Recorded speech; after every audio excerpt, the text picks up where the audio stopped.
I am extremely delighted to have two guest speakers tonight that have come very, very highly recommended to me as being experts in their field on actually a national level.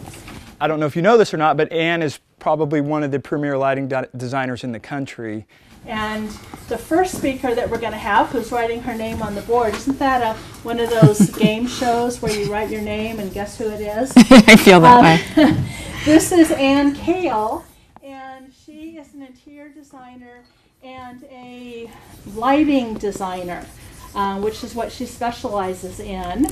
And she's originally from New York, and more recently, she has a firm in Santa Barbara, so she's going to talk to us about lighting, which is a real subspecialty of design. And all of you who are going into architecture or interior design or any of those related fields need to know a great deal about lighting. And I would say the most important thing you're going to need to know about lighting is how to hire good lighting designers and good lighting reps, and talk to good lighting reps, because there, as you'll see tonight, there's a lot to know about this area. How many of you are interested in architecture? Okay, so this will definitely apply, this will be information that will apply to what you need to know. How many of you want to go into interior design? Okay, a lot of you. So obviously this will be very appropriate to you as well. So without any further talking on my part, I will introduce Kale to you. Thank you. It's very nice to be here. As Laura said, I am a lighting designer. The full length of my career name is architectural lighting designer. Some people call us lighting consultants. And basically what it is that Laura's right, it is a specialty within the architectural and interior design and landscapes professions. Why have a lighting designer? Well, that will become very apparent, because the better question is, why do we need good lighting? Obviously we need lighting because we need lighting, but why do we need good lighting? It's my opinion that there's no such thing as having a good interior or good piece of architecture without good lighting. Lighting defines what it is that we see.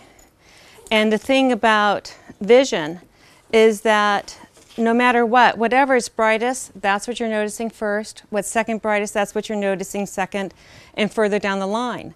So as designers, you make those decisions every day when you're designing a space. You're going to ask yourself, what is my space? How do I best represent my client? What does my client want to say about the space? What do I want people to see in the space? What do I want them to see first, second, third, and fourth? That's just the beginning of it. The next thing you should be asking yourself as designers is, how do I want a person to feel in my space? You know, it's not just, does the space look nice? Does it feel nice? Is it important for people occupying the space to feel relaxed? Or do they want to feel energized? Do they want to feel hungry? You can go on and on with all those different emotions.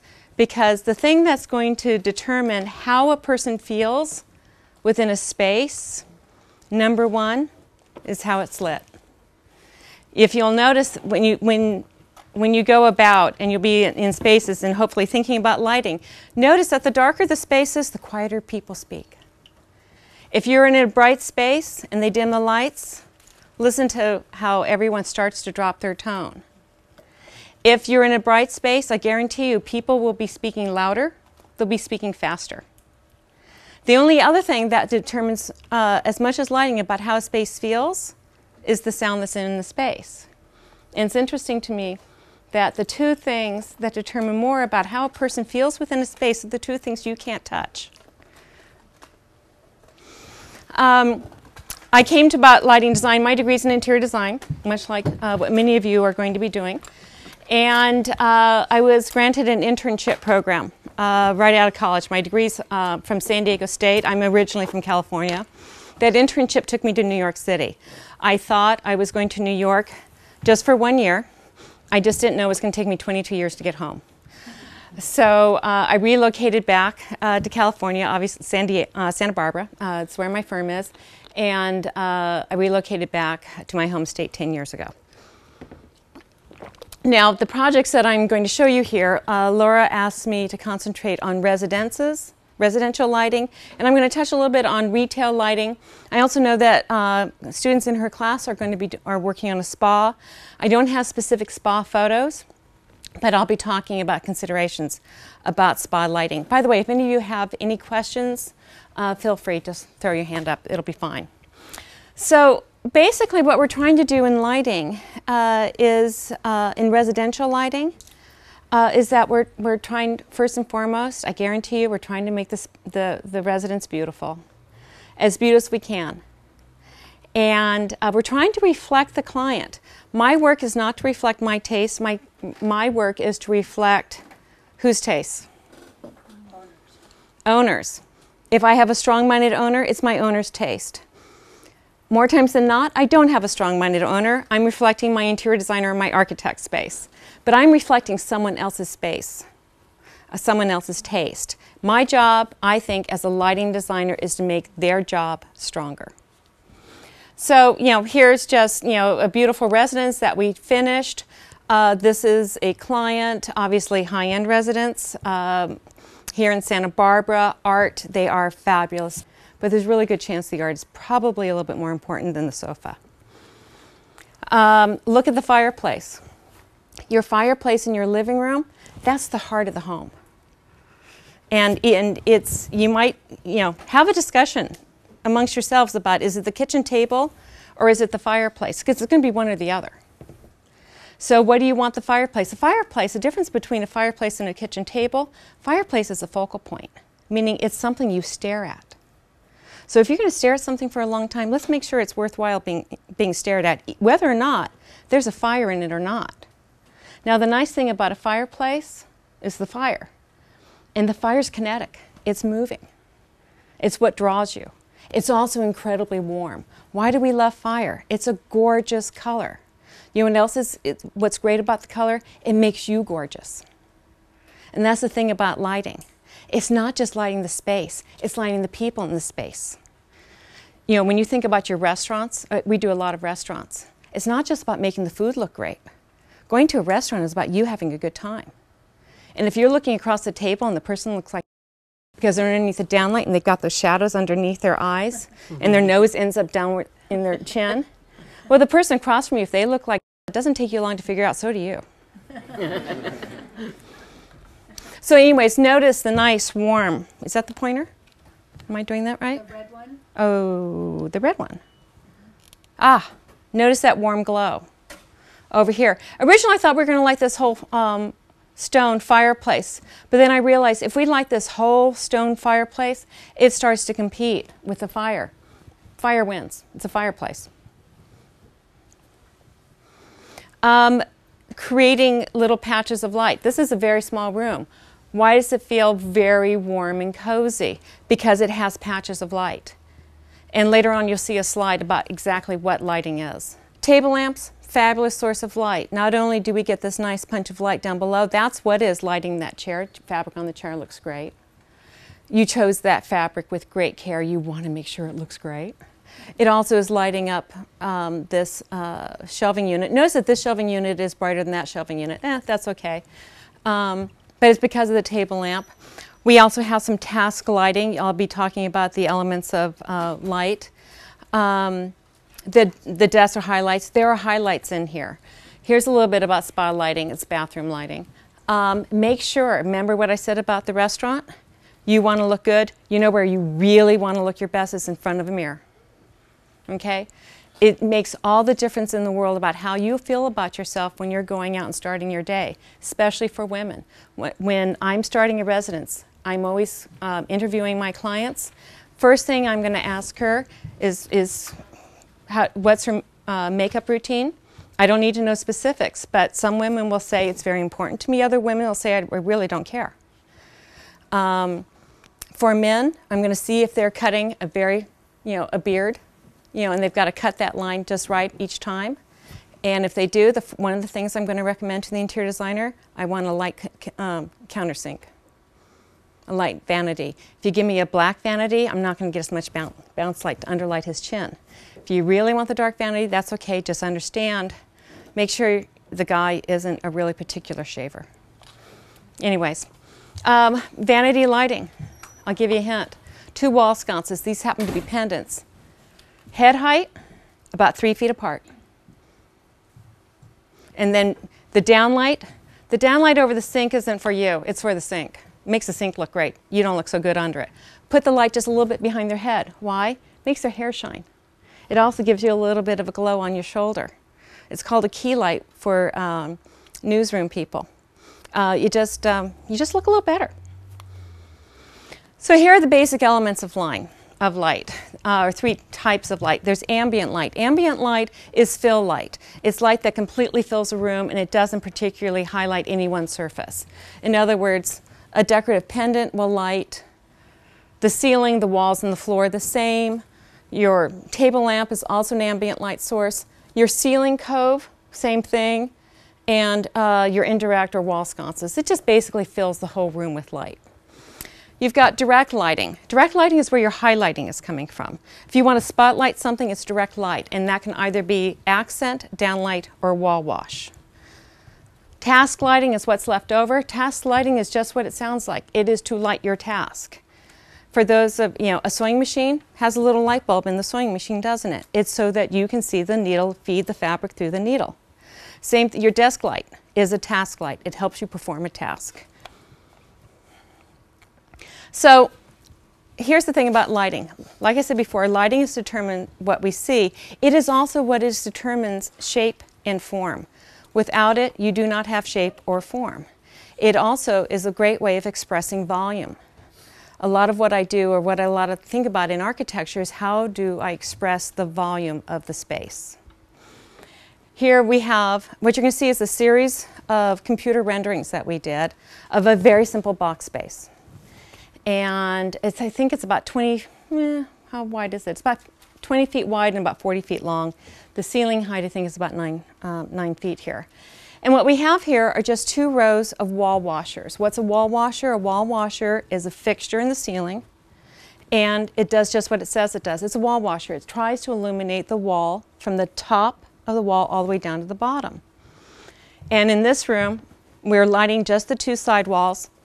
You have a visual space. Take the same space, don't light the 2 end walls, or 2 side walls, light the end wall. Feels very differently, doesn't it? This room has a definite focal point. If we put a judge's desk in front of that wall, how do you feel about that judge? Powerful. Whoever is sitting in front of that wall is powerful. Whoever is sitting at the end of this wall is not powerful. That's okay. This room may not have a judge sitting at the end of the room. Do we light both walls or do we light one wall? Asymmetry can bring more excitement to a space. And lighting doesn't necessarily have to start at the top of the wall. There's lots of ways of lighting walls. This is called a wall grazer. The wall washer, or the downlight, is brought away from the wall. The wall grazer is brought up against the wall. The light falls down the wall much like a waterfall. Light is bright at the top and fades down. One of the most lovely effects that you can possibly create is light fading. But also notice about our ceiling. It's a perfectly clean ceiling. Yes? In this picture, where is the light source at? It's actually hidden above the ceiling. And I don't have a really dark, but here's an elevation of that wall. What I do is I create a pocket. Take away that part of the ceiling. I hide a light fixture up above here, and the light just comes down here. We're going to pay attention to what your ceilings look like in these photographs. I often call the ceiling the forgotten plane. People just load up their ceilings with a bunch of junk, and you know what you have? A junky ceiling. And just in your vision right now, don't even look up. Can you see the ceiling? People over here and over here can see a lot of the ceiling. People in the front here, very little ceiling. But you know what I'm talking about. The ceiling is very much part of this room. It is not just a holder. It is actually a surface that you need to be concerned about. So here are some examples of these lighting techniques. Going back to the 2 wall washers. And the thing that's nice about this, notice that you have light at the perimeter, but you do not have light in the center. The reason why this room has a certain amount of energy is for that very reason. It is because we don't have light, or less light in the center room, more light at the side of the room is what gives this room energy.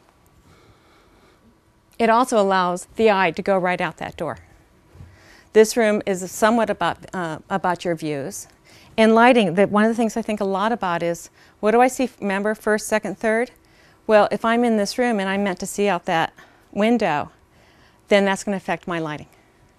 Again, I'm the lighting design, the light is what determines where the eye is going to go. Here's an example of wall washing and also just wall down lighting. Here we have some track fixtures. That lighting is starting just above that painting. On the left-hand side, we have wall washing. And you can see a little bit of difference between those two. The end of the room. Look how dramatic this is. If you want to create drama, you must have darkness. Drama is created by brightness next to darkness. If we light all of this foreground here, we've lost our drama. And wall grazing. Again, look how clean the ceiling is. Now here we've got this sort of stacked wall, and that wall grazer just parallels that wall. And it's just an option. Where you really want wall grazing is when you want to exploit texture. Here we have this really great, very tall, textured wall. If we were to use wall washers, or if we were to put a big, huge chandelier in the center of this room, what do you think would happen to that wall sculpture? It would go dead.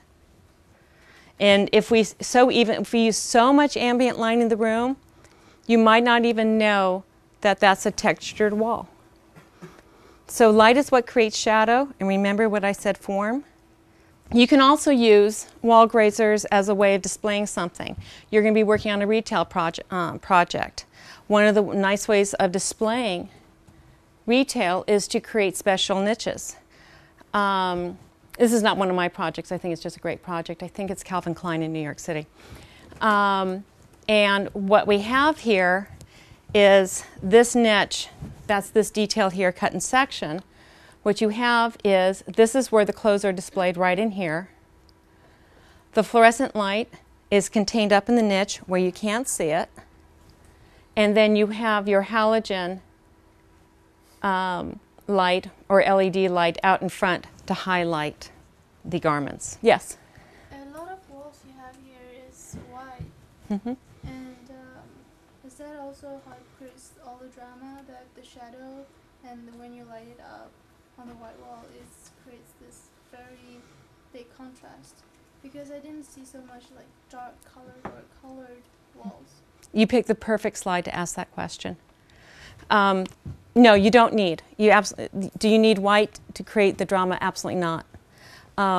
You'll see some colored walls. They just happen to be white walls. Huh? In the examples you will show us later? I will show you later. But the thing about color, the thing about white walls, I need less light to make them bright. Mm-hmm. The darker the wall that I'm lighting, or the darker the surface that I'm lighting, the more light I need to light it. And this is one thing that's very important to understand about when you're selecting your finishes. If you select dark finishes, you will always have a dark wall. The reason why I'm talking so much about walls is you spend more time looking at walls than any other surface in a room. Humans are vertical, and we experience the world vertically. How a room feels has a lot to do with how you light the walls. And by the way, sometimes I don't light walls. I don't insist on lighting walls, but just understand, whether you like the wall or you don't like the wall has a lot to do with how your space turns out. But anyways, getting back to this room, this is a restaurant that we did in New York City, and we are actually underground. This is in an old tenement building. on the Lower East Side, if any of you have been to New York City or have heard of the Lower East Side. And you actually have to walk downstairs to get into this space.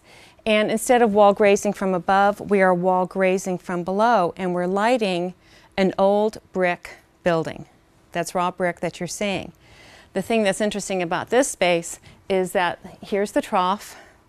That's where the wall grazers are underwater. There's a moat. This is actually a platform, a concrete platform in the middle of an 18-inch wide water moat. We took the lights, underwater lights. I had the architect check back underneath the edge of the platform so that I could hide my fixtures. Heaven forbid you look into this water and you see my fixture. It's not about the fixture, it's about the light. And I had the architect put the water on a variable jet.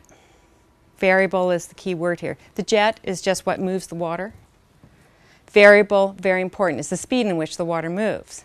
Because when you move water in front of light, you know that great wavy thing that you get? Well, if it starts doing this, you're going to go crazy. But when it's just doing this, you're going to relax. Remember what I said about it's another form of kinetic. It's the water's version of the fireplace. And this whole room is just magical. It just flows. Whether you drink too many martinis, I don't know what that does to you. So, but sticking with uplighting, uplighting is a great way of lighting a space. A, it's unexpected, so that can be refreshing. B, it's very dramatic. Here we have a glass box of a space, obviously a very modern piece of residential architecture. There are no downlights in the ceiling. That ceiling is clean. And the thing about modern architecture is that it wants to be, the beauty is in the simplicity, how clean it is. It must be clean. Whether or not you like modern architecture or not, and that's up to you, it is so hard to do. Modern architecture is wildly difficult to do. You make a mistake, it's glaringly obvious. It's the only thing there is to look at. So the clean ceiling is an absolute must here. And so what did the architect do? This project's in Brazil, it's not one of mine, but I like it a lot.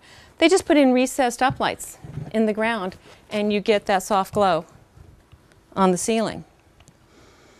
Also, lighting ceilings is a great way of making the space feel even bigger.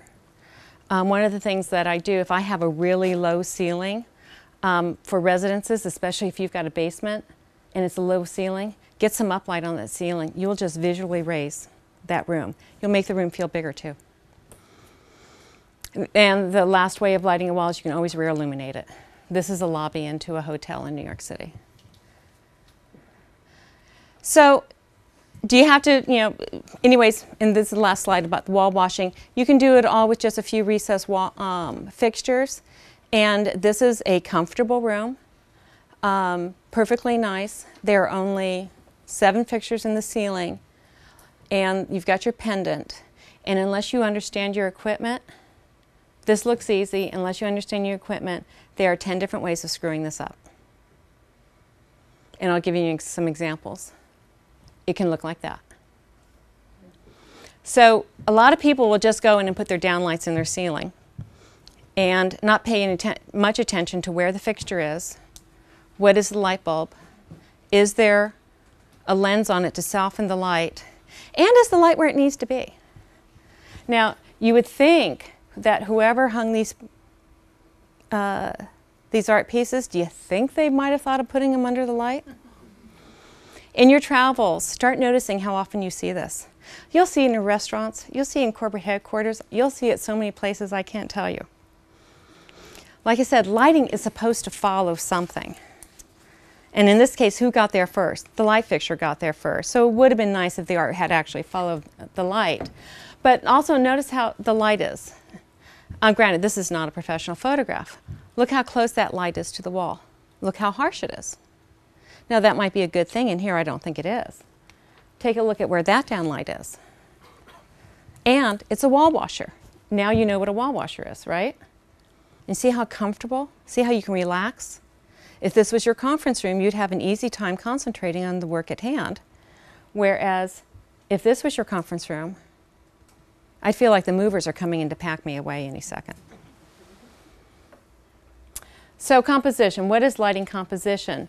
Well, in this photograph, basically you have two different compositions. One, that center fixture, which is kind of funky, it's out of an old book. But you can see the room is, the room is lit, or we can silhouette that desk in front of that wall. Remember the judge? Remember the image of just the end wall? That's the lower photograph here. So lighting design, what is lighting design? This is the slide I was referring to before. Lighting design is basically accounting for into consideration visibility, balance, is the light balanced in the room? Contrast ratio, bright versus dark. Remember I said you can't have drama without darkness? Hierarchy of visual importance, talked about that. What do you see first, second, third? Texture, are we going to graze or are we not going to graze? Last, feeling in response to the environment, and what all that means is what to light, and equally important, what not to light. So here's a residence that we did here in New York City. I'm saying New York City, Santa Barbara. Old habits die hard. Obviously very modern house, concrete, and what you have here are three structures. Parking structure, public side of the house, private part of the house, side of the house, and there is a glass vestibule connecting the two of them. Now that whole glass vestibule, the key here is that it's glass. What is glass? It's a transparent surface, meaning architecturally, it doesn't want to be there visually. It's there to keep out the elements. It is not there to stop your eye. So as the lighting designer, it becomes incredibly key to me to understand the materials I'm lighting, and in this case glass, and you can see the view, right? The potential for the view. Where do I want the eye to go? When you are approaching this house for the first time, where's that eye supposed to go? Right through. Not even supposed to see that glass. That glass needs to disappear. This is how we make that glass disappear. When you have glass, it's a reflection. It's a reflective surface. And at nighttime, if the interior lighting is brighter than the exterior lighting, what happens? You see your reflection in the glass, don't you? Your eye will stop at that glass and you'll be looking at yourself. So the way that you get the eye to look through and go past, you must have as much light on the outside as you do on the inside. If you have, by the way, you can have more light on the outside than you do on the inside, and the eye will get out. The opposite will be true once you're outside and you're looking in. Okay, you won't be able to see in so much. That's not much of a concern. It's about seeing out here. So what we did, and we have a glass ceiling. By the way, there are no downlights in this ceiling. It's glass. There's no place to put a fixture, and heaven forbid anyone put a fixture in a glass ceiling. What we did is that we put recessed those uplights. Remember I talked about the drama of uplights? We put them in the floor. We grazed up the concrete wall. Right outside that glass is, you literally step outside and you're in the pool. It's a great house. And the same fixtures, only the underwater version, are underneath. They're pulled out just a little bit further because I'm deeper down. The wattage is up just a little bit because the water's going to eat some of that light. But if I were to cover this up, does that wall look lit the same way? Absolutely, and that was our intention. The glass doesn't want to be there. Now you're on the other side, and we were just in this space over here. And you're looking back, and the house is very hard. It's a modern house. It's concrete. It's wood. The wood is sort of visually soft, but concrete, it's this hard light. It's hard material. So what's my response to that? I want to be soft. I don't want to put hard light on a hard material. That's cold. And a lot of people think modern architecture is cold. It can be. But if you put soft light, warm light on that hard surface, now we're starting to have a composition. Now we're starting to have balance. 3 materials and you're done. And in this case, it's concrete, wood, and stainless steel.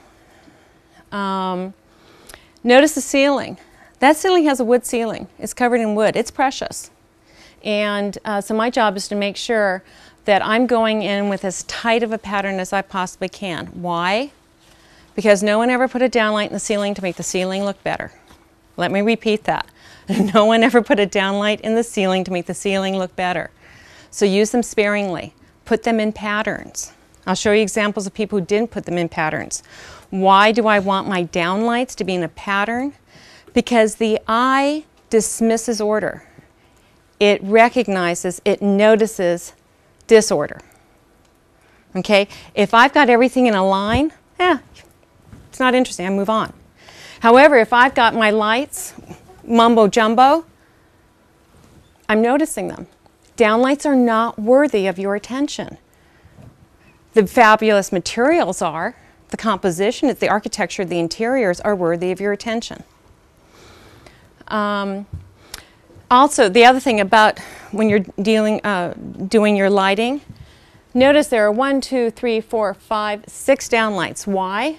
There are 1, 2, 3, 4, 5, 6 modules of wood. I'm giving, again, I'm lining up with the architecture so that you dismiss my light and it creates order. And order can be an incredibly beautiful thing. You know, this is what downlighting can do. Downlighting can be great. It can be incredibly boring too. But it's not just downlighting, it's accent lighting. And also notice that your eye is going out the window. Why? Because there's as much light outside as there is inside. And just another view. And sometimes simple solutions can be so great. This is the staircase going down to the guest quarters. And it's just a square. And in design, one of the things that I really like the most is just knowing what the geometry is. I light, well, let's put it this way. I'm a designer, and light is my medium, as opposed to being a lighting designer who loves light, and okay, now I'm playing around in architecture. I'm the other way around. And I think like an architect and an interior designer, and then I use light. And I think that's the way you should think too. So how do we want to light this space? It's a box. Well, let's just put the circle in the square. Sometimes it gets to be that simple. And the reason why I like the simplicity is that oftentimes simple solutions are the most powerful. So we chose this fixture. There's just a clear incandescent light in there. And that's what's casting all that great shadow. By the way, use a frosted light bulb in there, you just killed all the shadow. That's for another lecture. So more residences. This is just a shot to give you an idea of what we're talking about here. We're on Star Island. We're in Miami. And it's tropical, and it's luscious, and it's rich. And also a fairly modern piece of architecture, but now we've got a lot more texture. It's much softer. So now you can start seeing some lighting elements that are familiar to you. Here we have our great stone wall. There's a trough in here that you cannot see from this angle. Lighting is in the water below the trough. Uplighting. What does the uplighting do for us? It's a tall space, and the uplighting just makes it look taller. This person who owns this house wants to feel... It was the head of Sony Records who owned this house, and he wanted to feel important. He feels important. Don't you feel important? If this was your house, wouldn't you feel important in this house? But then notice the soft spots here. I mean, we have this great piece of all right, tell me where that piece is from. Well, it's obviously from Asia, yeah. Yeah, it might be Balinese. I think it's from Bangkok. And just soft lighting around it. You don't see any harsh scallop around that. You see the object, not the light. We have another piece of light at the top of the stairs. Notice there's not a light on the stair. You just need enough light on the stair. But just going towards, walking up the stair towards that lit art piece there just feels really good. In here is the living room. Notice that we have, instead of individual downlights, we have a linear slot. By the way, guess who thought the art stopped there, along that line? They changed the art on me. They ended up coming in with smaller photos. It kills me every time I see this. That drives me insane. It doesn't drive anyone else insane, but it drives me insane. Notice the textures, how great they look, how rich they look. And maybe you've already thought to yourself, well, where is that coming from? It is coming from the very small recessed downlights directly above that Architectural Digest photoshopped out of this image. That's one thing I want you all to start paying attention to. How many of you here read Architectural Digest? Okay, for those of you who don't and you want to do high-end residential, I recommend you get a subscription. Veranda, there's a couple of Elle Decor, those are all really good magazines. But Architectural Digest, you're going to see spaces like this and you're going to think, I don't need downlights. They don't have downlights and look how great it looks. Well, they Photoshop them out because they don't like them either. You cannot get this kind of luscious light, this kind of highlight without a downlight. It's impossible. A chandelier will not do it either. Why? Chandeliers are what kind of light source? Ambient. Soft. It's very, very soft. Doesn't cast a good shadow. And basically, in order to highlight something, it's got to be able to cast a good shadow. The dining room, and here's the kitchen beyond. There are so many downlights in that kitchen, I could kill myself. But it's a display kitchen. He really likes a lot of light, but notice the grid. Okay, I'll forgive myself. It's huge dining, and these tables can move around. It's really great. And the candles really set it off. Master bedroom, we have these little uplights. They drive me a little crazy. I wanted to just put a cove light here, build it into a beam, and the architect said no. I'm still not over it. But as a lighting designer, that's what I do. I go back and forth with my interior designers and architects. Can I have this? How about if I give you that? This is an exchange, and you'll do that with your consultants. And then here's the landscape lighting, some of the landscape lighting.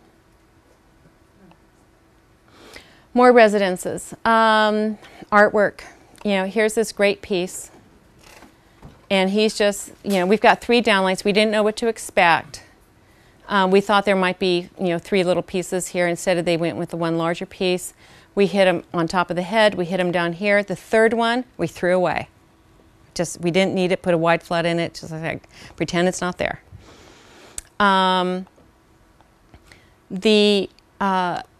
But also one of the things I want you to notice that in my projects, look how small those downlights are. I'm going to show you what happens when you don't use small equipment. Steve's going to introduce you to some lighting equipment. You're going to learn to care greatly about how big the equipment is and how well shielded it is. These downlights are absolutely tiny and they work incredibly well. This piece of art here, by the way, it's a great piece of art. You know how it looks like a flock of geese, right, in flight? It's actually created by exploding gunpowder. Chinese artist. I'm sorry, I can't remember his name, but he's brilliant. The lighting is slipped in. Remember that wall grazing technique I told you about? And it's hidden above the ceiling. That's what's going on here. Isn't it great? We get to see this large piece of art, and we don't know how it's being lit. You can create coves. Coves are nice. When it goes all the way in around, it's called a coffer. The vase. Simple little light. Not so much light on the vase itself, but behind the vase, silhouetting that beautiful shape. Sometimes it's better to silhouette than to front light. There is one downlight here, and I could have aimed it more in the front. Instead, I hit just behind it to silhouette it more. This piece here, it's just a simple piece of geometry. Again, strong, but the shadow is more important than the highlight, or the shadow is as important as the highlight. Otherwise, you'd have no idea how deep that recess is within the piece. The piece also wants to look sensual. So you got to have that soft, there's got to be a softness to it. Again, notice there is no strong halo of light around that piece. His bathroom. Remember the uplighting? Well, this uplighting is actually behind curved glass. We should all have curved glass ceilings in our bathrooms. And this is just his bathroom. It's not even her bathroom. And because it's his bathroom, I have to admit I wasn't as concerned about making sure those 2 wall sconces were as close together as I normally like. Richard couldn't care less about the lighting in his bathroom, so I just got to make the bathroom look pretty. We gave we gave his wife a different lighting solution. So, if I haven't convinced you to do good lighting, I'm going to scare you into doing good lighting. You can go to the website. I Googled this. And I just looked up residential lighting. This is one of the first images that popped up. Someone is advertising this as what they can do. This came off of a contractor's website, an electrical contractor's website. This is why you do not want to turn your lighting over to an electrical contractor. What you want your contractor and your electric contractor to do, what they do best, is build. They know a lot about that. Some of you are in this room. You know a lot about how to build a building. And by the way, for those of you who are studying construction, I congratulate you for being here, because I know very, very few contractors who have ever taken a design course. As interior designers and architects, do not let your contractors design for you. I guarantee you they're not going to have you build for them. We all have our specialties. And if you're going to have a design element, make sure you're working with someone who knows how to design. Electrical engineers do not have aesthetic training. There's not a single course that they take in design.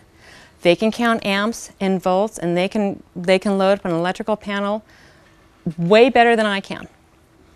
Do not let them design. So anyways, so what's wrong here? Just in case it's not obvious. Well, first of all, we have no hierarchy. We have two pendants here.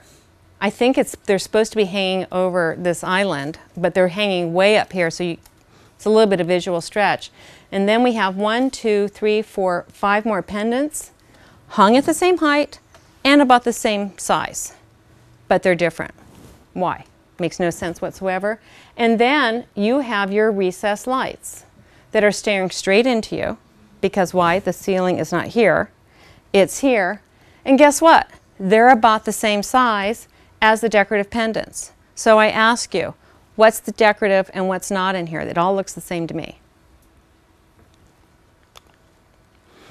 Now here's someone who thought, same thing, just Google residential lighting, this stuff pops right up. Decorative fixtures, they're a lot of fun to pick out. It's good to have decorative fixtures that are actually an appropriate scale to the room. To my way of thinking, these wall sconces and this chandelier are way too big for this room. And wouldn't it be nice if the chandelier was actually centered over the table? This is good lighting. This is letting a floor lamp do what it does really, really well. Highlight the furniture around it. I guarantee you the person sitting in that chair looks really, really nice. It makes it warm and cozy. Oops. Remember forgetting about the ceiling? They just threw it away. That's a nice wood ceiling. Why would someone do this? Like I said, a ceiling is a visual plane. That ceiling is you see more of that ceiling than you do the floor. Now, would the designer ever in a million years pock their floor with ugly things like this? Never in a million years. Track is a great way to light. I never use track in anything lower than a 9-foot ceiling. And you can recess track. I never surface mount track because it's ugly. I will stem mount it, or I will flush mount it recessed into the ceiling. I like this room a lot. I think it's a really great use of a track type system here. Notice that the track just kind of integrates nicely with the architecture. There's a rhythm in that ceiling. The track reinforces that rhythm. Well, here, someone put in track because quite frankly, a lot of people put in track because they don't know what else to do. It's big and bulky, and it's just kind of hanging there. There's some nice, there's some nice lighting in here. Don't get me wrong. I like the niche lighting. I think the lighting over here is quite nice. Obviously, that vase sitting on that table is very nicely highlighted. Don't throw away your ceiling. Here's another couple examples. There's lots of different kinds of track. I mean, imagine this, just take your eye and put your hand below the ceiling. Knock that ceiling lighting out. Isn't it nicer? Okay, I don't think this is a great room, but it's a lot nicer without that junk in the ceiling. But in this, I don't know. I thought there was a lot to learn from here, so I just threw it in there. 2 beauty salons.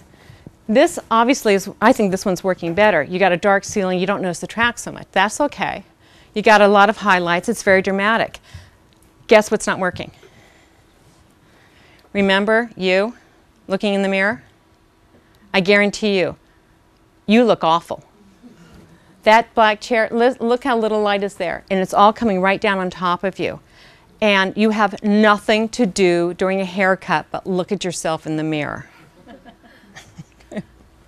Here at least they got the wall sconces in. Whoops. And then they made them dark blue. There isn't any light coming out of them. So that doesn't work either. Wouldn't you rather put on your makeup here? This is a store that we did in New York City. It was called iNatural, and it's where you actually get to sit here at the table. There are mirrors here, and you actually get to try on the makeup. Not someone doing it to you. You get to do it all yourself, which is really great. Look how much soft ambient light is bouncing around this room. We've got these pendants right over that are in front of you, giving you a soft frontal light, so we're reducing the shadows. And then there's just light, light, light, light, light, light bouncing all around. You look good in this room. You look good, you feel good. Bedrooms. Now someone here tried to do some dramatic lighting. We've got square lights that are doing a better job lighting the face of this beam unevenly. Huge art piece, completely ignored. And we've got some highlights, you know, we're lighting the bed, but there's just not that much happening. There's a lot, that's expensive equipment in the ceiling. I know this equipment. Someone spent some money. But look at, compare it to this. You know, why not use our grazer, create a niche? This room has a hierarchy. The headboard where the bed is an important wall in this space. The artwork on the left-hand side, you know, nicely illuminated. 2 table lamps. You know, which room would you rather be in? One of my favorite details, look at that little slot right in there, and that's providing the reading light on the pillows. And then sometimes people just don't put enough light in the room. And they put it too close to the wall. You know, these 2 fixtures sitting this close to the wall don't have a shot at lighting that art. Not well. I mean, this blotch of light, your eye, when this came on, your eye went here and then it went here. Did you even notice that there was a painting underneath it? The painting is what's supposed to be highlighted, not the green wall above it. And then sometimes you can go a little crazy with downlights. This is a nice composition. This is a nicely designed room. But the TV is utterly secondary. You kind of have to work to find that TV. So sometimes I think you can work just a little bit too hard. And this just has no hierarchy. This room is boring. You've got a bunch of downlights that are very, very wide beamed. They're next to the wall. The painting has no hierarchy, and the brightest thing in the room is the least interesting part of the room, the upper portion. All the action, there should be a highlight here, highlight here, highlight here, maybe a highlight here. Also, when you're picking your fixtures, too matchy-matchy. In this room, do you see the pendant? Eventually you see the pendant. That's what happens when your pendant is smaller or the same size as your downlight. Go for a smaller downlight. Spend a little bit more money, go for a better downlight, go for a smaller downlight. And here's a kitchen that is highly dramatic, but you know, make sure that the counter is evenly illuminated. You are obliged to make sure your counters in your kitchen are evenly illuminated. This works great. There's no downlights in here. It's just a series of really nice pendants, appropriately sized for the room. Lots of vertical illumination. When you're lighting your kitchens and your projects, don't just think about lighting kitchen counters. You've got light, you want to make sure there's enough light in any of those kitchen cabinets. When you open up the door, you want to be able to find the soup kit, you know, the soup can. And then we come back to this room. What is our ambient lighting system here? It is the fluorescents on top of the wall, uplighting the ceiling and bouncing back into the room. It's a very, very comfortable kitchen. This is my world. This is a residence that we did. Happens to be an apartment building in New York City, or apartment in New York City. And this is what the architect and interior designer gave us. We also had a lot of sections, so we understood what the walls were. There was a lot of details. But most importantly is the furniture floor plan. As a lighting designer, I really don't want to do any lighting unless I know where the furniture is.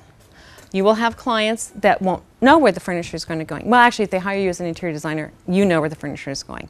I need to know where the furniture is before I can begin my work. Because again, I need to know what the hierarchy is. What do I like, first, second, third, fourth? What I'll do is I'll create some schematic designs. And these are lighting presentations that we'll present for the client. And what we'll do is, okay, here is the dining room. Different project, just stick with me on this. And we thought it would be fun to run a series of small decorative glass fixtures very tightly on center. Obviously not with a different lighting effect, because that's too spotty. We thought we'd create some wall sconces, so I'm going to show them a wall sconce that I think might look nice. We wanted to have, I was thinking about putting some torchères. Torchères, that's a torchère. So I showed them a torchère here that I thought would get along with our family of fixtures, and here's an example of what torchère lighting would look like. Oftentimes I'll fill this whole thing in with nothing but wall sconces so the client can say, no, no, no, yes, I like that one, great, we're off and running. So once we have our approval, then we start doing our lighting plan, and I start laying in my lights. And notice that everything is aligned. It's not because I'm uptight, it's because I really don't want you to notice the lights. There's a lot of attention to walls. This person happens to own a lot of fantastic art. Art was going on each of these columns. We also wanted to put a downlight in each one of these niches. These are windows here. And we thought there might be a little bit of sculpture in each one of these niches, but we also thought a little niche lighting, a little bench lighting is actually a nice thing. But you notice that we want to make sure there's lots of ceiling that doesn't have any light. And also notice I'm laying out my lighting over the furniture plan. Also at the same time with my reflected ceiling plan. The reason why it's called a reflected ceiling plan is that you draw it as if there is a mirror on the floor. Take away all the furniture, mirror on the floor. Whatever reflects in that mirror, that gets a straight line. Anything that's on that ceiling that is not reflected, dash line. It tells me it's either above or below, more times than often not, above the ceiling. I can't see it, but I know I need to record that it's there. And then once we lay out the lighting, then we get into the whole controls. What groups of light am I going to group together? Dimming is very, very important. I dim everything on a residence. If my budget if my budget allows, I dim everything. Even inside the closets. Who wants to have full brightness when you're grabbing your bathrobe at 3 o'clock in the morning? You know, and if you have older clients, there's a good chance they're getting up at 3 o'clock in the morning. You know, older people get up in the middle of the night all the time.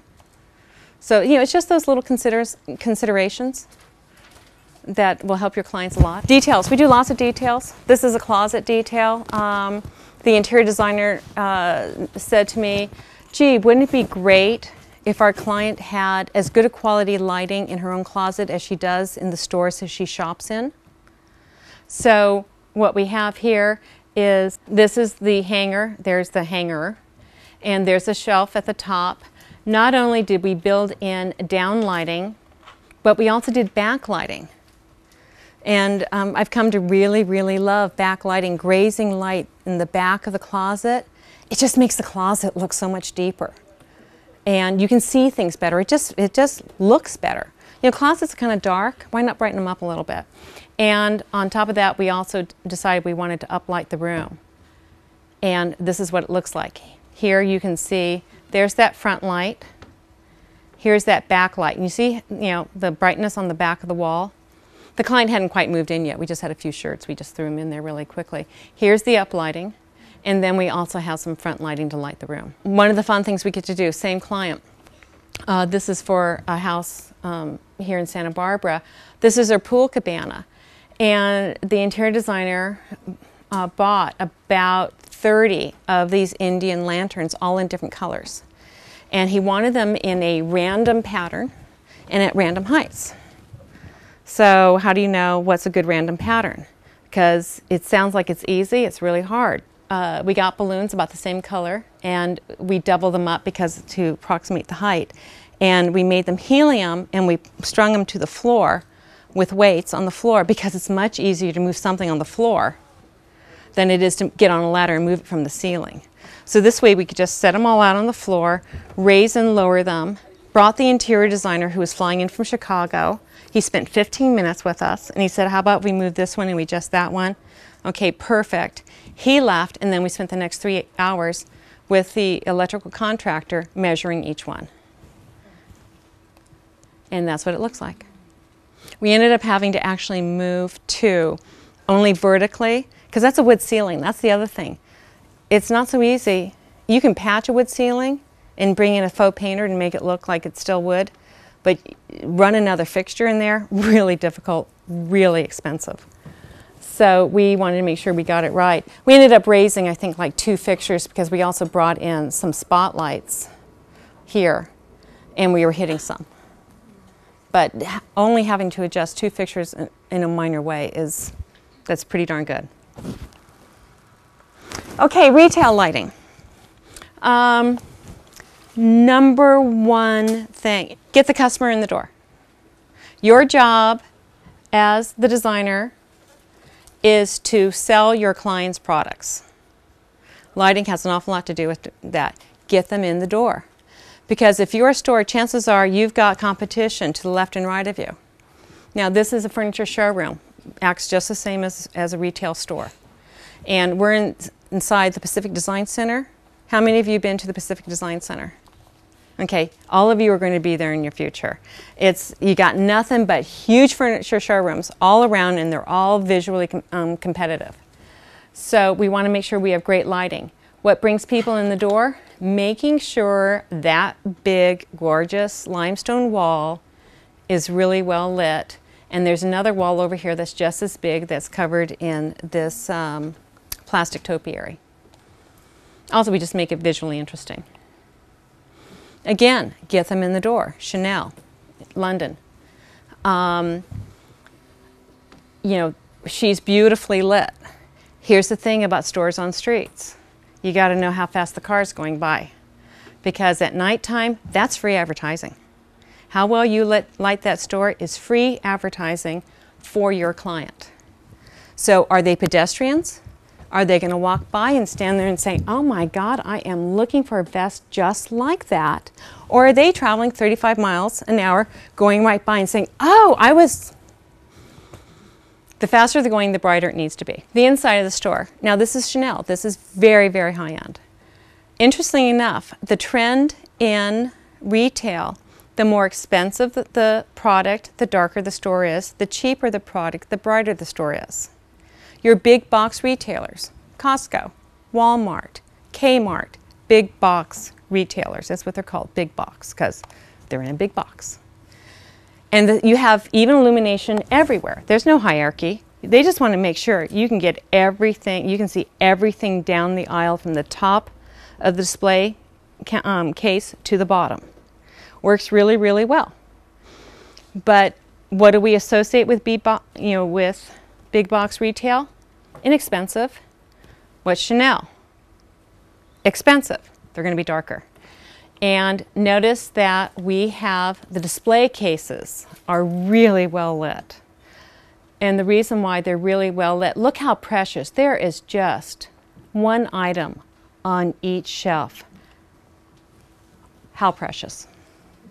It just reeks with quality, and you want it. But these display cases wouldn't be nearly as strong if the lighting on the floor, where nothing is, lower light level. Also, look at the contrast. Here you've got dark walls next to bright display cases. It's very dramatic. You can also do it with white walls. It's just this is a different look. These floor display cases, definitely illuminated. They are self-illuminated. You could have, and this is a slot where we have recessed lighting in. Look how clean and organized the ceiling is. I mean, absolutely nothing is left to someone other than the architect and the interior designer and the lighting designer. You're bringing in good mechanical engineers to make sure you don't have big, ugly air slot diffusers in big, registers in the center of your ceiling. Imagine how that would completely ruin the space. What we'll do is that when we create this slot, not only is it handling light, it's handling air.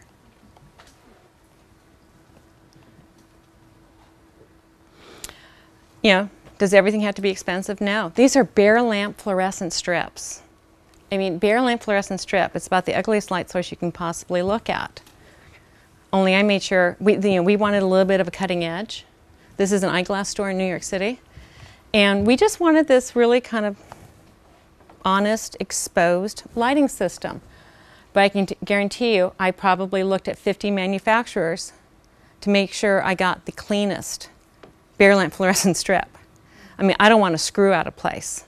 I want to make sure the metal is folded nicely.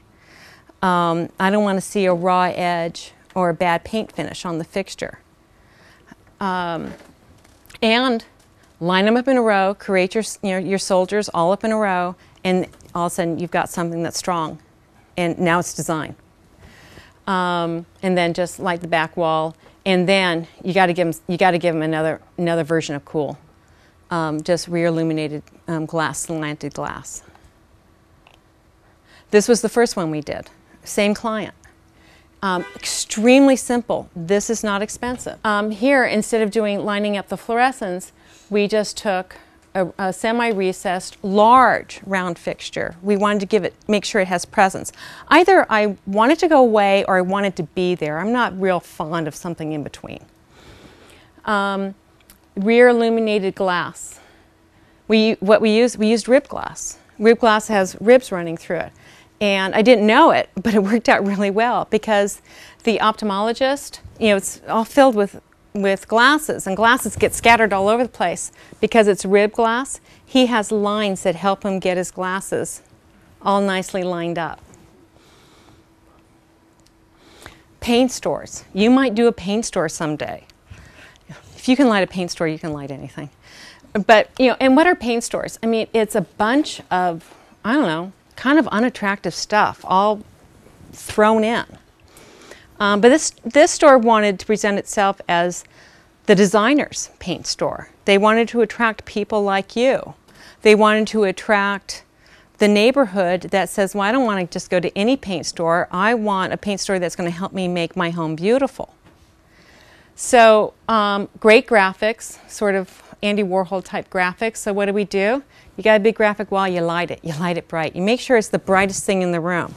Because the truth is that paint can of paint, well, that's kind of cool, but this stuff over here is it's not that interesting. You'll see another example in just a minute about lighting something more interesting than the product itself. Here, you got your color sample room. And then here, in this room, you got your Venetian blinds, you got your fabric choices, you got your window coverings, and it's all a bunch of stuff. And I wanted to create a distraction. So instead of putting track in the ceiling, we already did that. We created these big 4-foot diameter custom drums. Like go large, go big, go strong. And then we mimicked the same circle in this big coffer, uplit it with fluorescent. And then here we're hanging down 4 light sources, because one of the things you'll learn about lighting is that different lighting has different color. So they're on 4 different switches. So if you want to see what your paint color looks under this light source, this colored light, you turn just that one on, and then that one, and that one, and that one. So you can match the lighting to your environment. Fabric store. This is a remnant fabric store. Scalamandres. As interior designers, you're going to be specifying Scalamandre fabric. They cover the White House. Fabulous fabric, but when it's on a bolt, a bunch of bolts, not very interesting. So create a diversion. Create a stronger piece of architecture, or just organize it all. It's not track, it's a bunch of lamps in a brass tube. Create a diversion. Xerox showroom. Do you know how boring copier machines are? And this is when they were all in beige. You know, the person who needs to select their copier, they'll find the copier. You got to make sure there's light. But highlighting the copier is not going to sell the copier. You just need to get them to it, and then they'll pick it out because it does what they want. But we had this big wall, and it's like, I got to create a distraction here to get some visual interest. So I said, let's paint it Xerox red, and let's light the out of it. And they said, well, that's a good idea. We'll throw in some super graphics too. Can we light those? Yeah. More furniture stores. So you find, how nice it is that we have these decorative fixtures. Big space, big fixtures. Proportion is everything. And I use the same elements in lighting design as you do in interior design. Make sure the logo is lit. I guarantee you, Janice Feldman will not be happy if her Janice at Sea logo is not beautifully lit. Display lighting. It's a great way to do it. Backlit. Not only do we have a bunch of puck lights lighting down on the displays, but we have a backlight. It just naturally makes you want to go there. And in retail, make sure everything's lit. Do not leave a piece of furniture or a mannequin or a display rack in the dark. In a furniture store, we don't know where the furniture is going. It moves around, so we just make sure we're pretty evenly covered. Here, we don't care. We create the drama with the display and the big fixtures. We do not create the drama by leaving patches of dark floor. And that's it.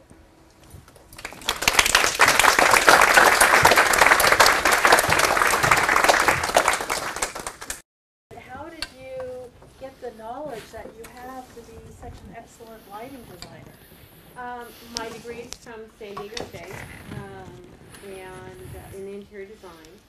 And when I was in college, there was no education to be had in lighting. There wasn't even so much as this lecture. My father, like Steve, my father was an electrical contractor, so I didn't follow in his footsteps, but because of my exposure to his work, I knew that lighting was important. I certainly knew it was there. And one of my college professors told me about an internship program that I applied to, and that took me to New York. And I think I told you about that. In lighting. In lighting. It was in lighting. At that time, 30 years ago, at that time, my profession was created in New York City. And I was lucky enough to go work for one of the people who started my industry. Okay. She was a world leader in the profession. And then, you just start doing it.